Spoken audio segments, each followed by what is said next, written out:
त्रिपाठी जी को। संदीप जी, भाई एआईएमआईएम का कहना है कि आज बदहाली अगर मुस्लिमों की है, उसकी जननी कांग्रेस पार्टी है, समाजवादी पार्टी है। आज जो स्थिति बुरी है जिसमें कि ओवैसी साहब को यह कहना पड़ रहा है कि क्या दिया आप लोगों ने आज तक मुस्लिमों को, तो उस बदहाली का जो कारण है वो कांग्रेस पार्टी और पहले की विपक्षी पार्टियां हैं, और आप लोग ऑनरशिप करते हैं कि भाई हम सेक्युलर पार्टी और मुस्लिम हमको वोट दे। देखिए, ये सर्टिफिकेट सेक्युलर होने का अभी भाजपा के साथी है और एआईएम के साथी है।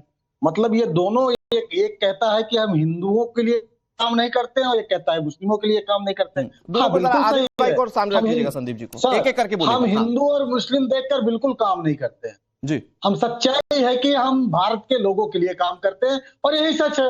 अब तो भारतीय जनता पार्टी इसका मतलब जो कहती थी कि हमने जो है राम मंदिर बनाया, राम मंदिर के लिए ये किया वो किया, तो आदिल भाई के हिसाब से तो इन्होंने कुछ नहीं किया। जो कुछ किया कांग्रेस ने किया, और वो कहते हैं कि हिंदुओं के लिए कुछ नहीं किया। ये सच्चाई है कि दोनों कट्टरपंथी पार्टियां हैं। हम ना इनको मानते हैं ना उनको मानते हैं। लेकिन संदीप भाई, जो ट्रेंड दिख रहा है, संदीप भाई एक सवाल है, जो ट्रेंड दिख रहा है उसमें तो ये लग रहा है कि मुस्लिम वोटर्स ने तो ये मान लिया है ना कि उनका नेता असदुद्दीन ओवैसी है।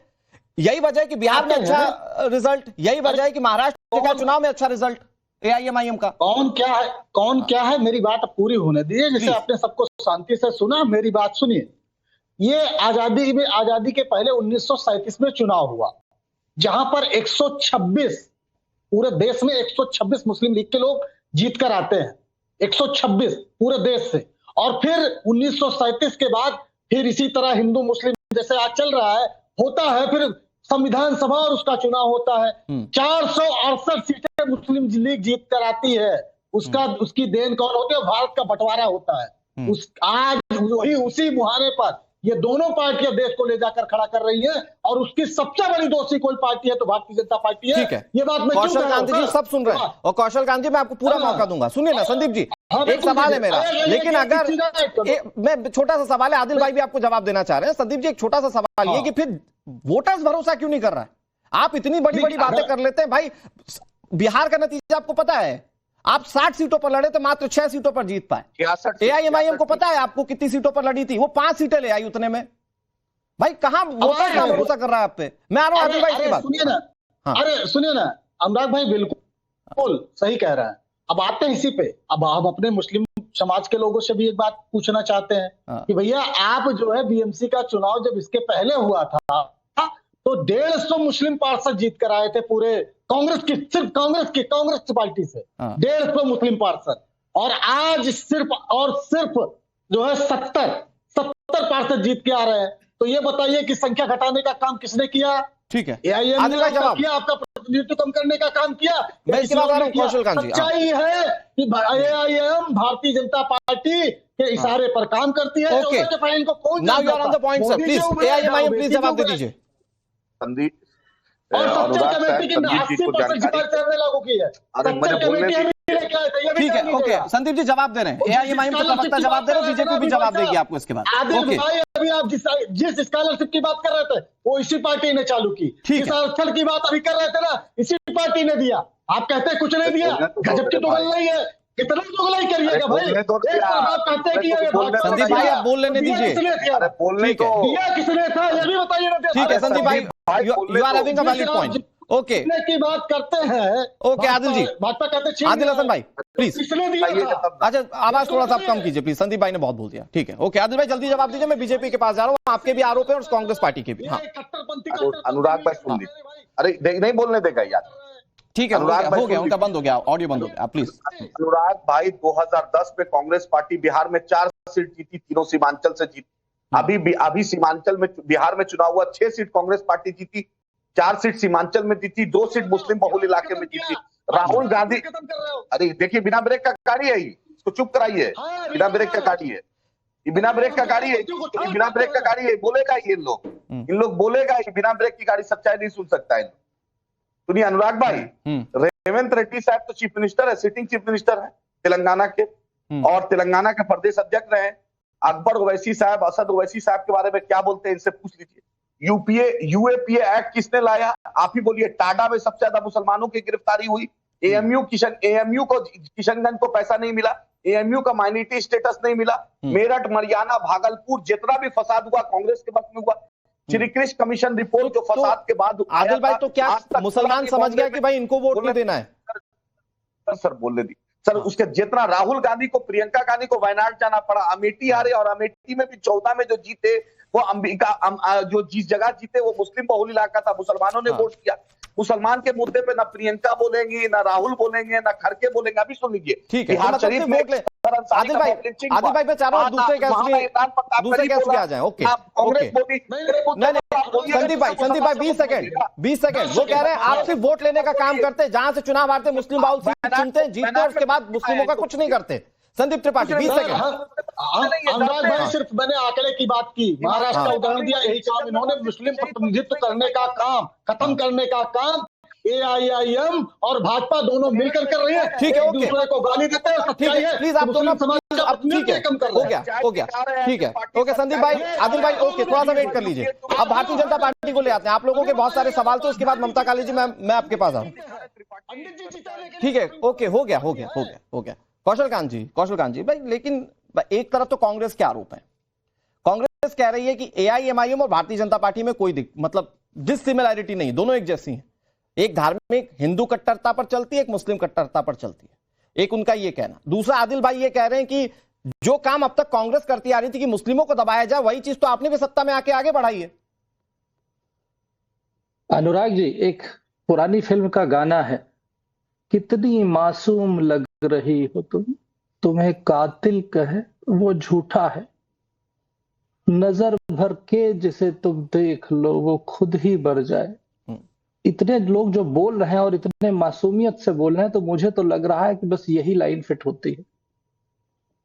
जहां तक रही भारतीय जनता की बात, पार्टी की बात, तो भारतीय जनता पार्टी तो खुल के कहती है कि हिंदुस्तान में रहने वाला हर नागरिक हिंदू है और भारतीय जनता पार्टी हिंदुओं की राजनीति करती है। इसमें समस्या क्या है? क्यों किसी के पेट में दर्द हो रहा है? जिसके पेट में दर्द हो रहा होता रहे। अब बात करते हैं, एआईएमआईएम के दोस्त बोल रहे थे और कांग्रेस के दोस्त दोनों बोल रहे थे। एआईएमआईएम वही पार्टी है जो ये कहती है, एआईएमआईएम वही पार्टी है जो ये कहती थी कि 2 मिनट के लिए पुलिस हटा ली जाए तो फिर पता चल जाएगा कि भारतवर्ष का नक्शा कैसा हो जाएगा। और बिल्कुल सही बात आप लोग कहते हैं, और सभी लोग अभी बोल तो लेने दीजिए भाई, इतनी देर तक सब लोग बोले हो यार, सुन तो लो। इतिहास के ऊपर जब हम बात करते हैं तो सभी लोग कहते हैं कि हम इतिहास की बात करते हैं, वही इतिहास दोबारा आके खड़ा है।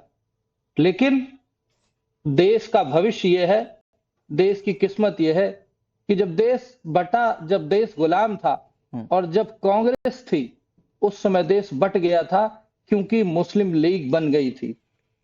आज किस्मत से मोदी जी की सरकार है और भारतीय जनता पार्टी और एनडीए की सरकार चल रही है। देश नहीं बटेगा, देश नहीं बटेगा। लेकिन अगर वो कौशल कांत जी, अगर वो देश नहीं बटेगा और अगर आप मुस्लिमों के लिए सबका साथ सबका विकास की बात कर रहे हैं, तो भी मुस्लिम वोटर्स का कंसोलिडेशन एआईएमआईएम की तरफ क्यों है? क्योंकि आप देखिए राइज ऑफ एआईएमआईएम, हर चुनाव तक चुनाव वो बढ़ते जा रहे हैं। बिल्कुल अनुराग जी, हमें इस बात को समझना पड़ेगा। मैनिफेस्टो तक जारी नहीं किया था, उसके वोट देखिए आप, उसकी सीटें देखिए आप। हाँ अनुराग जी, देश आजाद होने से, संदीप जा रहा हूं, हाँ बस 2 मिनट दे दीजिए, उसके बाद आप बोलिएगा। हाँ, देश आजाद होने से लेकर आज तक सबसे ज्यादा लाभार्थी योजना या सरकारी योजनाओं का जो पार्ट मिला है वो मुस्लिम को मिला है, वो भी मोदी जी की इसी हिंदूवादी सरकार ने दिया। ये सच्चाई है, इससे मुंह नहीं फेर सकते। लेकिन देश का मुस्लिम जो कट्टरपंथ की राह की तरफ मुंह देखता है, जो अपने आप को कहता है कि हमारे लिए कोई कुछ नहीं करता, भारतीय जनता पार्टी कुछ नहीं वोटर्स मिले, सुन लीजिए अनुराग जी, सुन लीजिए, हकीकत सच्चाई सुननी है ना, तो सच्चाई ये है। आप चूंकि वोटर्स को कट्टरपंथियों में बांट रहे हैं ना सर, मैं इसलिए पूछ रहा हूं कि क्या कट्टरपंथी वोटर मिले एआईएमआईएम? अरे सुनिए, बिल्कुल सुनिए अनुराग जी, देश का मुसलमान हमेशा अपने, आता हूं आदिल भाई, हाँ, अपने धर्म के नाम पर वोट देता आया है, यही उसका दुर्भाग्य है। अदरवाइज ये देखिए, जो लोग कहते हैं हमने 1000 साल सत्ता चलाई है, वो लोग इस हालत में पहुंच गए कि बीपीएल के नीचे पहुंच गए। ये क्यों हो गया? क्यों? क्योंकि वो धर्मांधता में डूबे हुए हैं। जब की जनता उठेगा जब तक वो देश की बात ठीक है नहीं सर। करेगा, जब तक वो ठीक हिंदुस्तान है के सर, साथ आपका खड़ा थोड़ा नहीं सा नेटवर्क होगा, इशू दे रहा है तब कौशल तक कांत जी, उसका यही और हाल रहेगा। आपकी बात पर उसका कुछ कांग्रेस और नहीं हो सकता। एआईएमआईएम दोनों जवाब देना चाह रहे हैं। मैं आप दोनों के पास आ रहा हूं, आदिल भाई और दोनों बोल संदीप त्रिपाठी जी आ रहा हूं लेकिन आपके पास। सच्चाई यही है। ठीक है कौशल कांत जी, मैं आ रहा हूं आपके पास फिर। लेकिन सवाल ये कि क्या फिर हम ये बोल दें कि सिर्फ हिंदुत्व की पार्टी है या हिंदुइज्म की पार्टी है भारतीय जनता पार्टी, क्या आप लोगों को वोट नहीं चाहिए? और ऐसा नहीं है तो फिर आपको उस वर्ग को भी आगे लेकर आना होगा जिसकी शिकायत मुस्लिम वर्ग के लोग कर रहे हैं। मैं एक बार फिर से आ रहा हूं कौशल कांत जी, मैं आ रहा हूं आपके पास। ममता काली जी हमारे साथ राजनीतिक विश्लेषक हैं। कौशल कांत जी, मैं आ रहा हूं आपके पास। ममता काली जी, लेकिन हमने सुना पूजा मिश्रा हो चाहे संदीप त्रिपाठी हो, भाई ये तो मानने को तैयार नहीं है इस बात को कि कोई फर्क पड़ रहा है असदुद्दीन ओवैसी का इस तरह से चुनाव में राइज होने का। लेकिन आप कैसे देख रही बतौर पॉलिटिकल एनालिस्ट, क्या वाकई में ओवैसी साहब का बढ़ना समाजवादी पार्टी और कांग्रेस पार्टी के लिए कोई खतरा है, स्पेशली 2027 के लिहाज से? अनुराग जी बहुत बहुत धन्यवाद। तो मैं सबसे पहले तो ये बात याद दिला देना चाहती हूं कि आदरणीय नरेंद्र मोदी जी की जो सरकार है वो सबका साथ, सबका विकास और सबके विश्वास की सिर्फ बात नहीं करती है। जितने भी संसाधन इस देश के अंदर विकास के रूप में आए हैं वो सबके लिए प्रयोग होते हैं, फिर चाहे शौचालय हो, सड़कें हो, आयुष्मान कार्ड हो, आदि आदि आदि। लेकिन एक महिला हूं तो एक महत्वपूर्ण बात बोलना चाहती हूं। इस देश के अंदर केवल प्रधानमंत्री मोदी जी ने ही जो मेरी मुस्लिम बहनें हैं उनका दर्द समझा और ट्रिपल तलाक रूपी जो अभिशाप था उनके माथे से हटा दिया।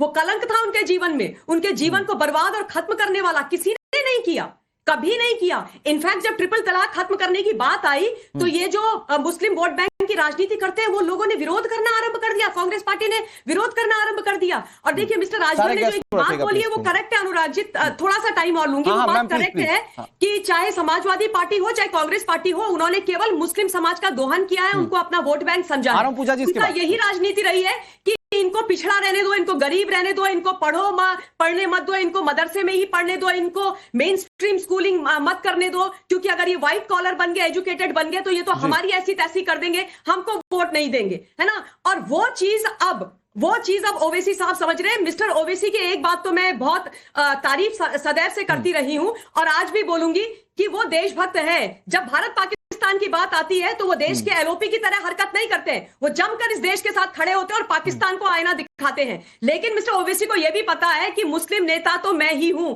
उनकी जो एसओपी है, standard operating procedure for his politics, that is very clear कि मैं मुस्लिमों का नेता हूं। और अच्छी बात है क्योंकि अचानक से मिस्टर राहुल गांधी को यह लगने लगा था कि नेता तो राहुल गांधी और अखिलेश भी बनते हैं ना मैम।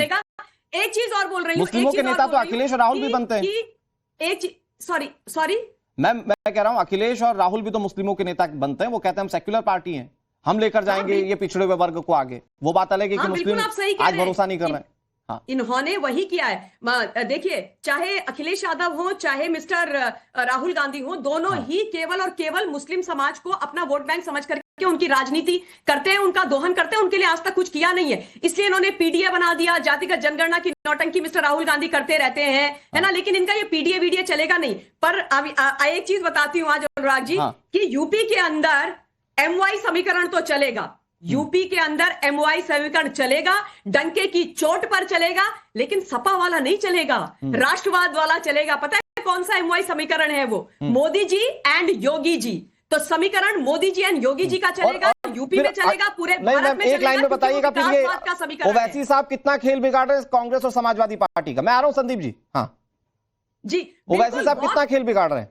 बिगाड़ेंगे ना, ये तो प्रत्यक्षम किम प्रमाणम। अभी हमने देख लिया महाराष्ट्र के अंदर, हमने बिहार के चुनाव में देखा, कांग्रेस पार्टी की तो उन्होंने हालत पस्त कर दी। 61 सीटों पर लड़े, मात्र 6 सीटें जीत करके आए। ओवैसी साहब 5 सीटें लेकर के आ गए। और देखिए यूपी की जहां तक बात है 20% मुस्लिम वोट है ना। और वहां पर पिछली बारी का भी समीकरण आपने दिखाया, 80% सपा को मिला, 5% कांग्रेस को मिला था, वो भी खत्म होने वाला है। एंड बाय द वे यहां पर कांग्रेस वाले कह रहे थे कि इन लोगों का वोट बैंक गिर रहा है, इनकी सीटें नीचे आ रही है, फलाना हो रहा है, ढीकना हो रहा है। उत्तर प्रदेश में आपने सबसे ज्यादा सीटें 1951 में जीती थी, उसके बाद आपने सबसे इतिहास का गंदा चुनाव हारा और देखा है वो 2022 का था, जब कांग्रेस पार्टी 2 सीटों पर सिमट करके रह गई थी। तो इनका सुपड़ा साफ होने वाला है। ओवैसी जी इनका बैंड